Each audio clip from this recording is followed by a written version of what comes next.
Hi student, पिछली class जो था वो हम लोग का कूलम्ब्स लॉ था। मैंने आप लोगों को बताया कि किस तरीके से दो चार्ज के बीच का फोर्स हम निकालते हैं। ठीक है।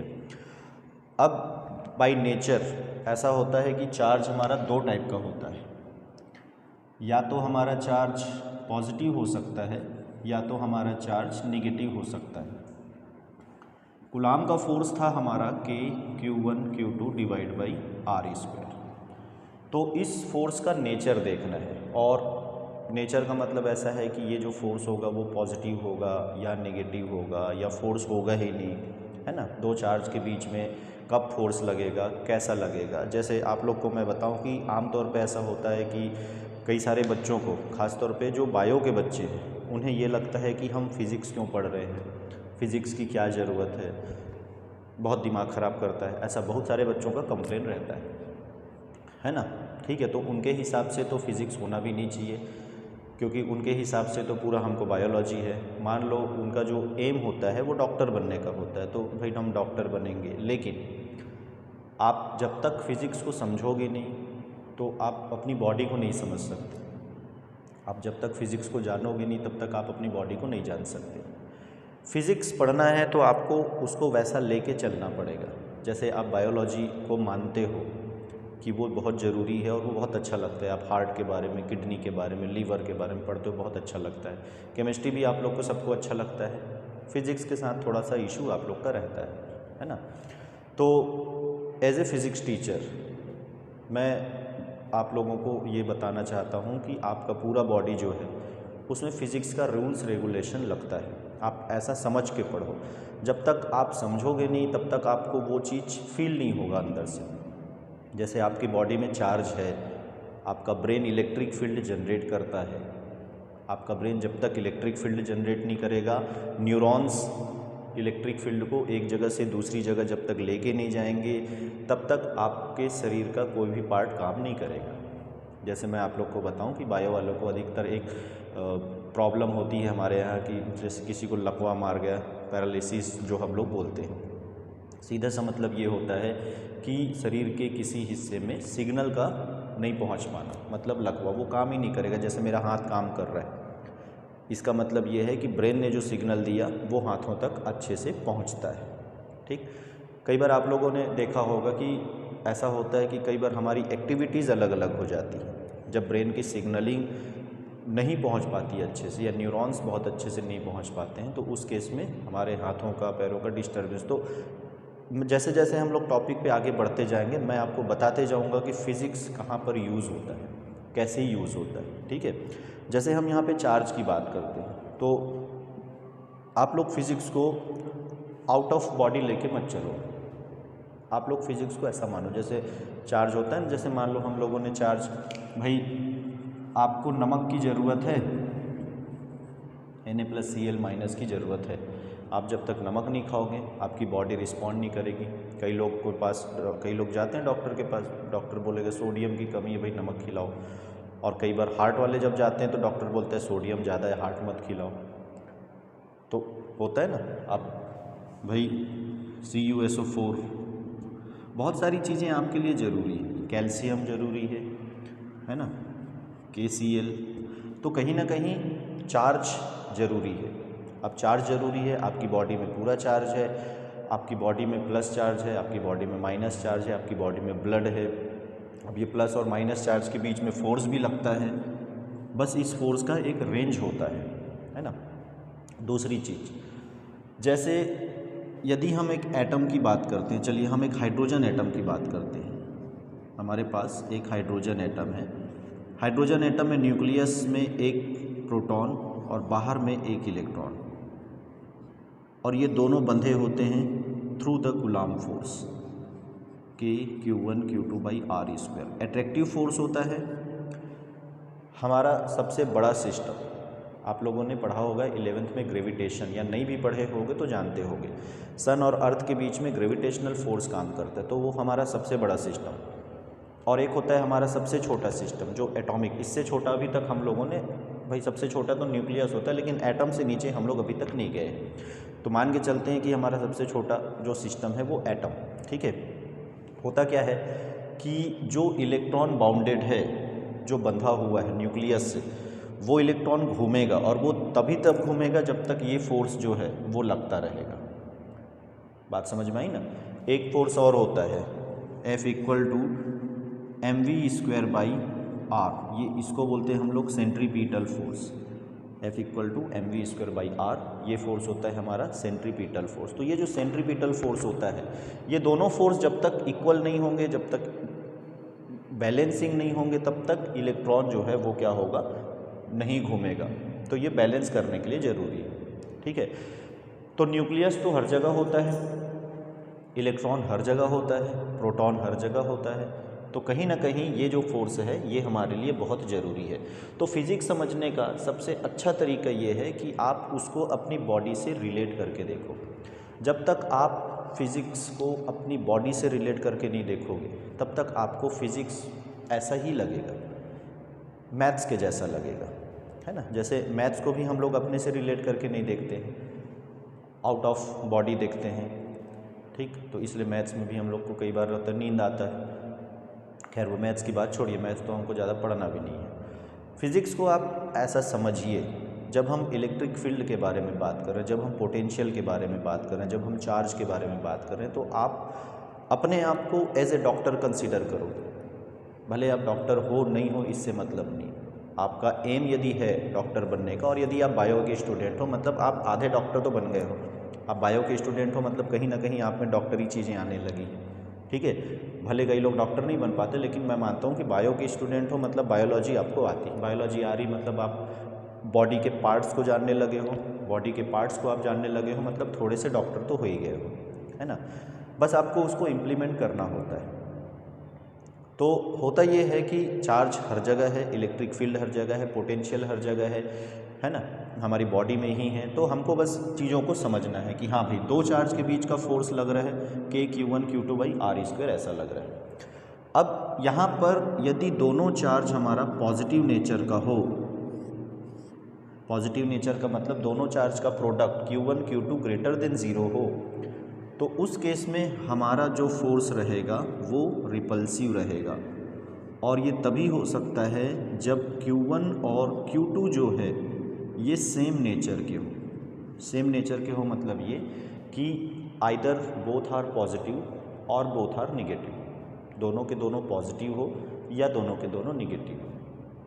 Q1 Q2 is greater than 0। तो ये क्वेश्चन आया हुआ है कि Q1 Q2 ग्रेटर देन 0 हो तो चार्ज का नेचर कैसा होगा, Q1 Q2 लेस देन 0 हो तो चार्ज का नेचर कैसा होगा। बहुत सिंपल सा क्वेश्चन है, कोई रॉकेट साइंस नहीं है, एकदम आसानी से चीज़ें समझ में आती है। Q1 Q2 ग्रेटर देन 0 तब होगा या तो दोनों के दोनों plus into plus always plus, minus into minus always plus, -1 into -1 भी करेंगे तो भी प्लस आएगा, +1 इंटू +1 करेंगे तो भी +1 आएगा। ठीक है, हाँ, तो ये दो चीज़ है। यदि ये Q1 Q2 लेस देन 0 है तो हमारा फोर्स कैसा आएगा, एट्रैक्टिव नेचर का आएगा। तो हम लोगों ने कूलाम फोर्स के बारे में पिछली क्लास में मैंने आपको डेरिवेशन बताया। जिन्होंने पिछला वीडियो नहीं देखा है वो पिछला वीडियो ज़रूर देखो, कूलाम्स लॉ का डेरिवेशन उसमें मिलेगा।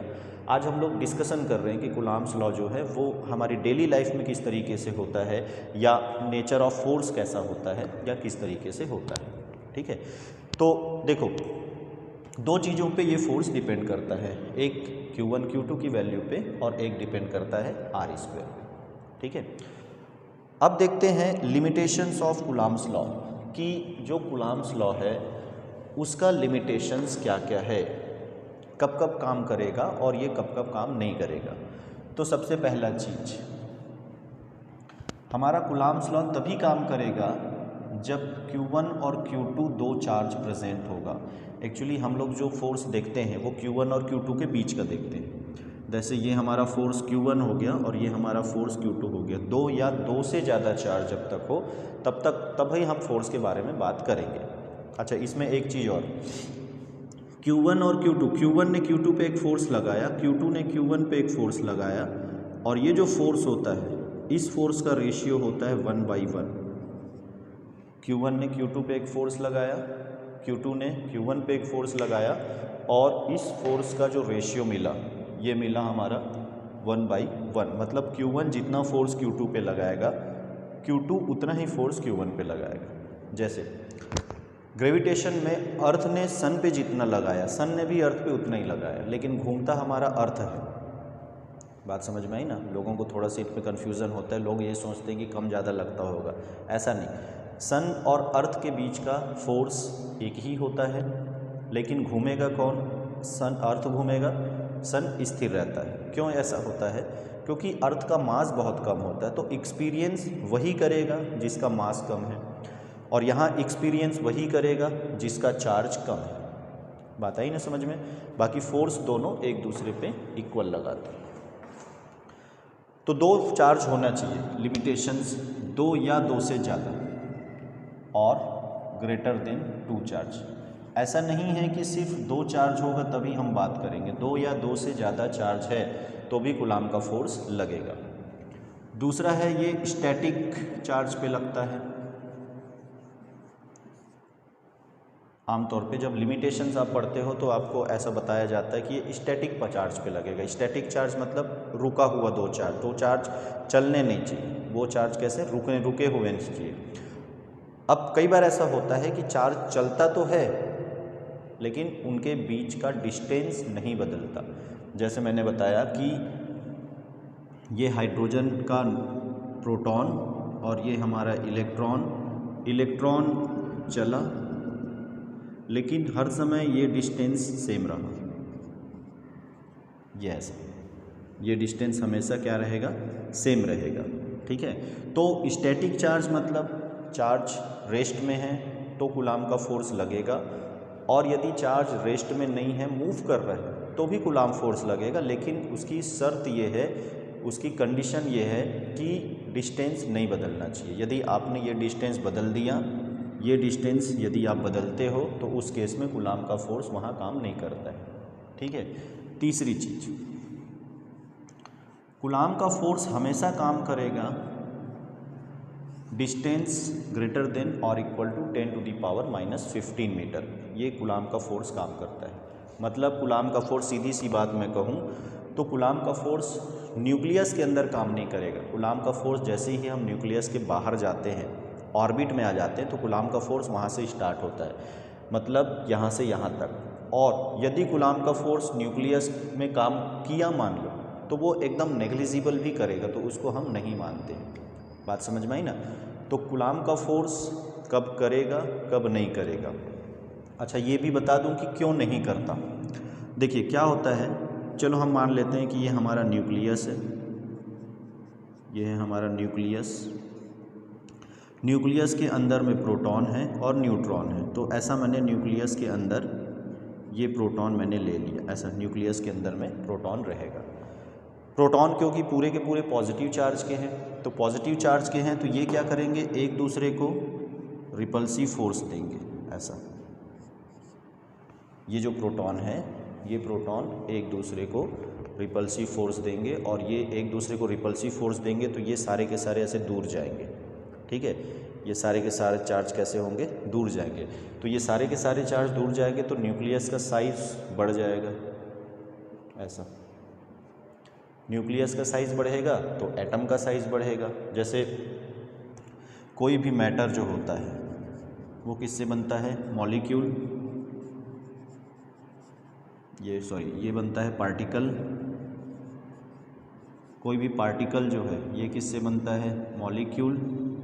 और कोई भी मॉलिक्यूल जो है ये किससे बनता है, एटम। एटम के अंदर में, अभी तक एटम के अंदर न्यूक्लियस होता है ना। तो एटम में अंदर में हम लोग क्या देखेंगे, न्यूक्लियस। अब यदि मैं न्यूक्लियस का साइज बढ़ा दूँ, तो न्यूक्लियस का साइज बढ़ाऊंगा तो मेरा एटम का साइज बढ़ेगा, एटम का साइज बढ़ेगा तो मॉलिक्यूल का साइज बढ़ेगा, मॉलिक्यूल का साइज बढ़ेगा तो पार्टिकल का साइज बढ़ेगा, पार्टिकल का साइज बढ़ेगा तो मैटर का साइज बढ़ेगा। ठीक है, जैसे आप लोग को यदि मैं बताऊं तो एक चॉक है, ब्लैक बोर्ड पे जो लिखते हैं, आजकल तो सब डिजिटल बोर्ड आ गया, स्मार्ट बोर्ड आ गया, ये बोर्ड आ गया। पहले ज़माने में लोग चॉक का इस्तेमाल करते थे। आप अपने पेरेंट्स से पूछोगे तो वो ज़रूर बताएंगे कि हाँ भाई चॉक हुआ करता था। तो जब चॉक से लिखते थे तो लिखते समय बहुत सारा पार्टिकल नीचे आता था। मतलब एक चॉक में यदि हम नंबर ऑफ़ पार्टिकल्स काउंट करें तो अनकाउंटेबल है, उसको हम काउंट नहीं कर सकते। अब उस में से एक पार्टिकल को उठाओ, उसमें उससे ज़्यादा मॉलिक्यूल हो सकता है, उसमें से एक मॉलिक्यूल, इमेजिन करते रहो बस, एक मॉलिक्यूल को उठाओ, उसमें उससे ज़्यादा एटम हो सकता है। तो एक एटम मतलब कई सारे एटम का साइज़ यदि आप बढ़ाओ, न्यूक्लियस का साइज़ आपने बढ़ाया, एटम का साइज़ बढ़ा, एटम का साइज़ बढ़ा, मॉलिक्यूल का साइज़ बढ़ा, मॉलिक्यूल का साइज़ बढ़ा, पार्टिकल बढ़ा, पार्टिकल बढ़ा, मैटर बढ़ा। अभी मैं बताता हूँ, हॉलीवुड की एक फिल्म आई थी हल्क, यदि आप लोग देखे हो, हॉलीवुड की एक मूवी आई थी हल्क करके, इस मूवी का नाम था। तो यदि आप ये मूवी नहीं देखे हो तो मैं बता दूं कि इसमें क्या होता है कि एक एक्सपेरिमेंट होता है और एक हीरो के बॉडी में कुछ चेंजेस आ जाता है, और चेंजेस ऐसा होता है कि अचानक से उसका साइज़, जब वो एग्रेसिव होता है तो उसका साइज़ बढ़ जाता है, अचानक से साइज़ बढ़ता है, कुछ रेडिएशंस होते हैं, ठीक है। उसी तरीके से हम लोग यदि अपने पुरानी चीज़ों में देखें, जैसे आप लोग टीवी सीरियल्स वगैरह देखते होंगे तो उसमें राक्षस जो होते हैं ना, राक्षस छोटे से अचानक बड़ा हो जाता है, होता है। तो क्या ये पॉसिबल है, क्या ये संभव है, क्या हमारी बॉडी में ऐसा कुछ हो सकता है? हाँ, ये हो सकता है, लेकिन उसके लिए हमको हर एक एटम को बढ़ाना पड़ेगा, हर एक न्यूक्लियस के साइज़ को बढ़ाना पड़ेगा, और वैसा करते करते लोग मर भी सकते हैं, क्या मर ही जाएंगे, ठीक है। तो ये इमेजिनरी चीज़ है, काल्पनिक चीज़ है, पर हाँ ऐसा एक संभावना है कि ऐसा किया जा सकता है यदि हम न्यूक्लियस के साइज़ को बढ़ाएं तो, ठीक। तो अब होता ये है कि यदि न्यूक्लियस के अंदर में प्रोटॉन है और उसमें कूलॉम्स लॉ लगेगा तो सारे के सारे प्रोटॉन एक दूसरे को क्या करेंगे, रिपल्सिव फोर्स देंगे। रिपल्सिव फोर्स देंगे तो साइज़ अचानक से बढ़ेगा, न्यूक्लियस अचानक बढ़ने लगा। सोचो ना, गुब्बारा है, गुब्बारा एकदम फूला फूला फूला फूला, एक गुब्बारा को मैं आपको बता दूं कि यदि एक गुब्बारा है, आपके पास एक बलून है, ऐसा एक बलून है, और बलून के ऊपर में यदि आप ऐसा निगेटिव चार्ज रख दो तो बलून का साइज बढ़ने लगेगा बिना फुलाए।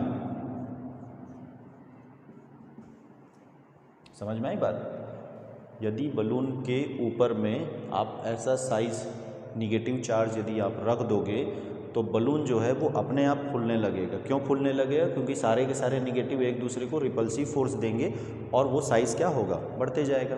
बिल्कुल सेम केस यहाँ भी हमारे न्यूक्लियस के साथ हो सकता है।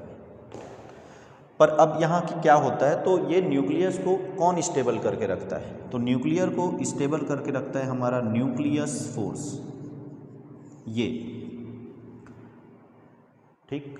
न्यूक्लियर को स्टेबल करने का काम होता है हमारे न्यूक्लियस फोर्स का। न्यूक्लियर फोर्स होता है, न्यूक्लियस के अंदर ही काम करता है। तो इसीलिए ये पेन नहीं बढ़ेगा, इसके अंदर न्यूक्लियस को बांध के रखने का काम किसका होता है? Nuclear force. हाँ, ये न्यूक्लियर फोर्स यदि डिस्टर्ब हुआ तो फिर ये सारा मामला जो है ये इधर उधर चलने लगेगा, ठीक है।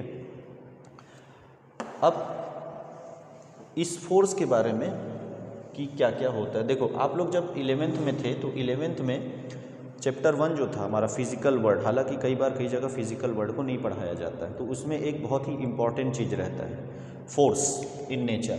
नेचर में हमारा बेसिक फंडामेंटल फोर्स हम लोग इसको बोलते हैं, फंडामेंटल फोर्स इसको बोलते हैं। इस फंडामेंटल फोर्स में एक होता है हमारा ग्रेविटेशनल फोर्स। आप सबको पता है क्या होता है ग्रेविटेशनल फोर्स? पूरा सोलर सिस्टम जो है हमारा वो ग्रेविटेशनल फोर्स से बना हुआ है। पूरे यूनिवर्स में बहुत जगह ग्रेविटेशनल फोर्स लगता है, ऐसा नहीं कि सिर्फ हमारे सोलर सिस्टम पे लगेगा, यूनिवर्स में बहुत जगह पे ऐसा लग सकता है, ठीक है। तो ये है हमारा ग्रेविटेशनल फोर्स। दूसरा होता है हमारा एक वीक फोर्स, Fg बोले इसको, और दूसरा फोर्स हमारा होता है वीक फोर्स। वीक फोर्स जब न्यूक्लियर प्रोसेस होता है तो बीटा डीके जब होता है तो वहाँ पे वीक फोर्स निकलता है। बीटा डीके, बीटा विघटन जिसको बोलते हैं, बीटा किरणें जब निकलती, अल्फ़ा बीटा गामा होता है ना, तो बीटा रेस जब निकलती तो वहाँ पे जो फोर्स लगा, वीक फोर्स। तीसरा हमारा होता है इलेक्ट्रोमैग्नेटिक फोर्स, या इसको बोलते हैं हम लोग विद्युत चुंबकीय बल या इलेक्ट्रोमैग्नेटिक फोर्स। आमतौर पे डेली लाइफ में हम लोग जितने भी फोर्स देखते हैं वो सब इसी टाइप का होता है। जैसे फ्रिक्शन फोर्स हमने देखा, इलेक्ट्रोमैग्नेटिक फोर्स, कूलॉम फोर्स हमने देखा, इलेक्ट्रोमैग्नेटिक नेचर का फोर्स। आगे जब आप जाओगे मैग्नेटिक फोर्स पढ़ोगे, इलेक्ट्रोमैग्नेटिक नेचर का फोर्स है। चौथी चीज़ एक होता है हमारा न्यूक्लियर फोर्स। इसको नाभिकीय बल बोलते हैं। ये ग्रेविटेशनल फोर्स पता है सबको, ग्रेविटी में लगता है। वीक फोर्स या इसको हिंदी में हम लोग बोलते हैं कमज़ोर बल, बीटा डीके के समय ये लगता है। इलेक्ट्रोमैग्नेटिक फोर्स या इसको हम लोग बोलते हैं विद्युत चुंबकीय बल। न्यूक्लियर फोर्स या इसको हम लोग बोलते हैं नाभिकीय बल। नाभिक के अंदर में, न्यूक्लियस के अंदर में ये एक्टिव होता है। और आप लोग को जान के हैरानी होगी कि सबसे छोटा ये वाला होता है। अब सोचो, ग्रेविटेशनल फोर्स हम लोग फंडामेंटल फोर्सेस में सबसे छोटा लेते हैं। हमारे यूनिवर्स को जिसने बना के रखा, हमारे सोलर सिस्टम को जिसने बना के रखा, अर्थ को जिसने बना के रखा, ठीक है, हम लोग का बैलेंसिंग जो होता है वो भी ग्रेविटी की वजह से ही होता है। तो ग्रेविटेशनल फोर्स की मैं बात कर रहा हूँ, तो ग्रेविटेशनल फोर्स सबसे छोटा होता है। सबसे बड़ा फोर्स होता है हमारा न्यूक्लियर फोर्स, उसके बाद होता है हमारा इलेक्ट्रोमैग्नेटिक फोर्स, उसके बाद होता है हमारा वीक फोर्स, उसके बाद हमारा होता है ग्रेविटेशनल फोर्स। ये इस टाइप का कुछ चलता है। न्यूक्लियर फोर्स बड़ा होगा, इलेक्ट्रोमैग्नेटिक बड़ा होगा, वीक फोर्स बड़ा होगा और उसके बाद ग्रेविटेशनल फोर्स। सबसे छोटा फोर्स है, सबसे बड़ा है, ठीक है। सबसे छोटी चीज़ में लगने वाला फोर्स सबसे बड़ा और सबसे बड़ी चीज़ में लगने वाला फोर्स सबसे छोटा।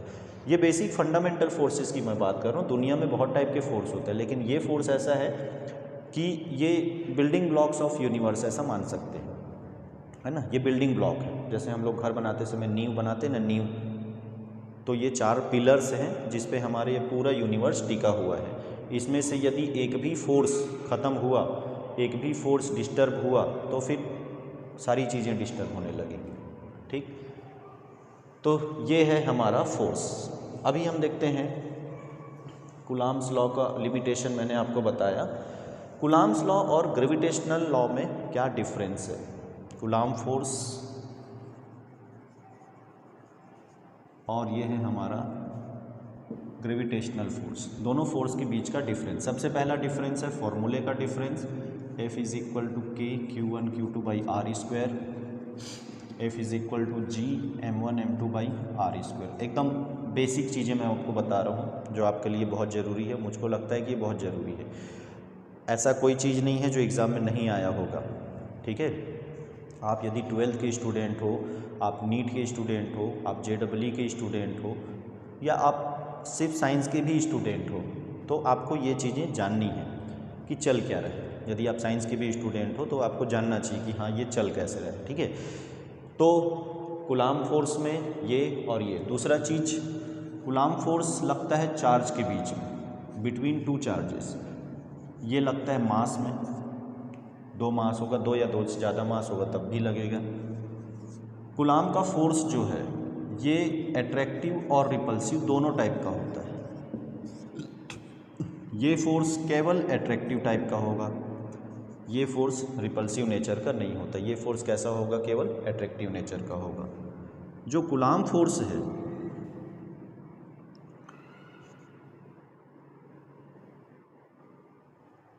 मीडियम डिपेंडेंट फोर्स है, मीडियम डिपेंडेंट फोर्स है।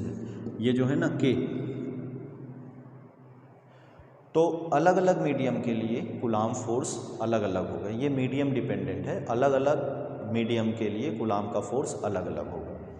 और हमारा ये जो है, ये है हमारा medium independent force. Medium independent force का मतलब है मीडियम पे डिपेंड नहीं करेगा। मीडियम पे डिपेंड नहीं करेगा मतलब यहाँ पे हम लोग ये जी लेते हैं, तो जी जो होता है ना मीडियम पे डिपेंड नहीं करता। यूनिवर्सल ग्रेविटेशनल कांस्टेंट जो है ये मीडियम पे डिपेंड नहीं करता। जैसे अर्थ और सन का है, तो अर्थ और सन के बीच में यदि मैं कोई मीडियम भी रख दूँ, वैसे तो कुछ नहीं है। इमेजिन करो कि यदि अर्थ और सन के बीच में मैं कोई मीडियम रखूँ तो भी फोर्स दोनों के बीच उतना ही लगना है। लेकिन यदि 2 चार्ज में कोई दूसरा मीडियम आ जाए, के Q1 Q2 by r square, या 2 चार्ज के बीच में कोई दूसरा मीडियम आ जाए, तो फोर्स उतना नहीं लगेगा। मीडियम डिपेंडेंट फोर्स है, उस केस में फोर्स की वैल्यू थोड़ी सी कम हो जाती है। यदि हमारा मीडियम बढ़ा तो फोर्स क्या होगा, कम होगा। जैसे 2 चार्ज है, यदि उन दोनों चार्जों के बीच में Q1 और Q2 2 चार्ज है, और उन दोनों चार्ज को मैं लेके पानी के अंदर डुबा के रख दूँ, पानी के अंदर डुबा के रखूँगा तो दोनों के बीच का फोर्स जो है वो क्या हो जाएगा, कम हो जाएगा, ठीक है। ये तो हो गया डिफरेंस। अब कुछ सिमिलरिटीज़ की, दोनों में क्या सिमिलरिटीज़ हैं, दोनों फोर्सेस में सिमिलरिटीज़ क्या है। सबसे पहली सिमिलरिटी है दोनों फोर्स कंजर्वेटिव है।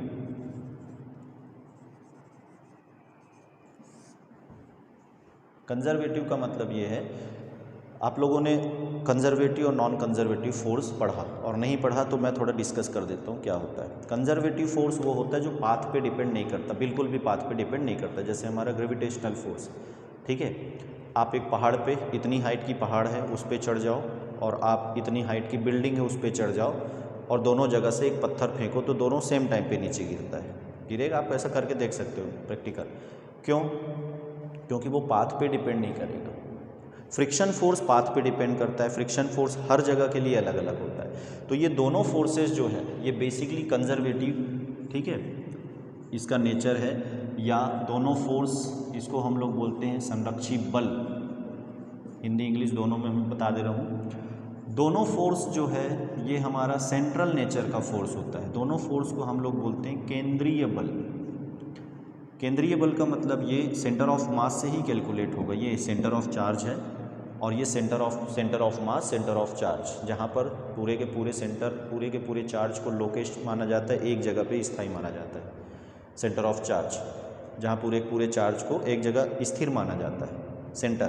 सेंटर ऑफ मास, जहाँ पूरे पूरे मास को माना जाता है कि हाँ वहीं पे है, ऐसा माना जाता है, इमेजिनरी पॉइंट है। ठीक है। तीसरी चीज, ये डिपेंड करेगा 1/r², F is proportional to 1/r²। तो ये तीन चीज़ें हैं जिसमें ये सिमिलर है। बात समझ में है? तो जो 12th का फिज़िक्स है, जो स्टूडेंट 12th में है उनको तो बहुत अच्छे से करना है। जो नीट की तैयारी कर रहे हैं और जो JEE की तैयारी कर रहे हैं, 12th का पोर्शन है और 11th का पोर्शन है, वो करना ही है। साथ में 12th का जो पोर्शन है उसको आप बहुत अच्छे से करो, क्योंकि 12th का पोर्शन थोड़ा सा इमेजिनरी होता है, थोड़ा सा इंटरेस्टिंग होता है, और थोड़ा बोलना चाहिए कि इसमें बनाने के चांसेस थोड़े ज़्यादा हैं आपके। 11 देखो, 11 की चीज़ें हैं, ओल्ड फिज़िक्स होता है, न्यूटन का फिज़िक्स है, हमको दिखता भी है, जैसे पंखे का घूमना दिखेगा, वाटर का फ्लो होना दिखेगा, सब कुछ दिखेगा, लेकिन आपको उसमें थोड़ा सा इंटरेस्ट कम लगेगा, बोर लगेगा। यहाँ पे चीज़ें नहीं दिखती तो आपको ज़्यादा इंटरेस्ट आता है, होता है ना। जो नहीं दिखता है आसपास जाके देखो, जो नहीं दिखेगा उसमें आपको मैं कहीं भूत की कहानी बताना शुरू करूँ तो आपको बहुत इंटरेस्ट आएगा एकदम कि हाँ भूत है, मैं बोल दूँगा कि यहाँ पे भूत था, वहाँ पे बड़े इंटरेस्ट से बैठोगे। और किसी आदमी की कहानी सुनाना शुरू करूँ तो सो जाओगे। समझ में आया? तो जो नहीं दिखता उसमें ज़्यादा इंटरेस्ट होता है। दूसरी चीज़, आप इमेजिनेशन लगाओ, आपको इमेजिनेशन करना पड़ेगा। आप यदि तैयारी कर रहे हो फिज़िक्स में तो ख़ास तौर पे बिना इमेजिनेशन के काम नहीं चलता है। आराम से बैठो। तीसरी सबसे इम्पॉर्टेंट चीज़ मैं अपने हर स्टूडेंट को बोलता हूँ, कम पढ़ो, ज़्यादा सोचो। किसके बारे में सोचो? पढ़ाई के बारे में सोचो। हर स्टूडेंट को मेरा पहला भाषण इसी पे रहता है, सबको यही बोलता हूँ कि कम पढ़ो। आप कुलाम्स लॉ को पढ़ो, बस कुलाम्स लॉ को पढ़ो, लेकिन उसके बारे में आप इतना सोच लो ना, उसके बारे में आप इतनी चीज़ें रिजल्ट आ जाए कि कुलाम्स लॉ से कोई भी चीज़ पूछे तो आपको पता चल जाए हाँ भाई ऐसा है। आप स्कूल में, आप कोचिंग में, आप दूसरी जगह पे कितने सारे न्यूमेरिकल उसके बना पाओगे। तो ज़्यादा बेटर यही है कि आप उसके प्रैक्टिस में लगे रहो। बहुत ज़्यादा आपको नहीं पढ़ना, आपको कम चीज़ें, टॉपिक आप ऐसा सेलेक्ट करो जो कम हो, या एक पर्टिकुलर टॉपिक हम सेलेक्ट कर लिए और फिर उस टॉपिक में जाके थोड़ा सा रिसर्च हम करके देखें कि हाँ भाई क्या हो रहा है, कैसा हो रहा है। ठीक है, चलिए अगली क्लास में मैं आपको बताऊंगा कि इसके कुछ न्यूमेरिकल्स, साथ में इक्विलिब्रियम वाली कंडीशन क्या होता है, कैसे होता है, और हाँ हो सके तो हम देखेंगे इलेक्ट्रिक फील्ड। फिर जब हम इलेक्ट्रिक फील्ड पढ़ते हैं तो आपको फिर मज़ा आने लगेगा। हाँ भाई, ह्यूमन बॉडी कैसे इलेक्ट्रिक फील्ड जनरेट करता है, ह्यूमन बॉडी से इलेक्ट्रिक फील्ड कहाँ जाता है, कैसे जाता है, किस तरीके से जाएगा, है ना। तो फिर आपका ह्यूमन बॉडी, ह्यूमन ब्रेन जो है वो आपको चीज़ें, फिर मैं आपको बताऊंगा कि ह्यूमन ब्रेन में कितना इलेक्ट्रिसिटी जनरेट होता है, कितना इलेक्ट्रिक आपका जो न्यूरॉन्स होता है, आपके सेल्स होते हैं, वो कैसे इलेक्ट्रिक्स जो चीज़ों को जनरेट करते हैं। ठीक है, तो इस तरीके से आज का यहीं तक है। अगली क्लास में हम लोग मिलेंगे और फिर देखेंगे कि अगली क्लास में हम चीज़ों को और किस तरीके से हैंडल करते हैं। ठीक, फिज़िक्स पढ़ने का तरीका मैंने आपको बताया, बार बार बता रहा हूँ। फिज़िक्स पढ़ना है तो आप चीज़ों को थोड़ा गंभीरता से लेके पढ़ो, चीज़ों को थोड़ा इमेजिन करके पढ़ो। हार्ट, किडनी, लीवर वो आप देखते हो, है ना, आपको वो समझ में आता है कि हाँ वो चीज़ है, चार्ज भी तो आपके अंदर है, न्यूक्लियस भी उसके अंदर है, इलेक्ट्रिसिटी भी आप ही के बॉडी में है ना, पोटेंशियल भी आपकी बॉडी में है, लिक्विड भी आपकी बॉडी में फ्लो करता है। तो ये सारा चीज़ जो है वो आपकी बॉडी से रिलेटेड है। ठीक है, चलो बाय बाय।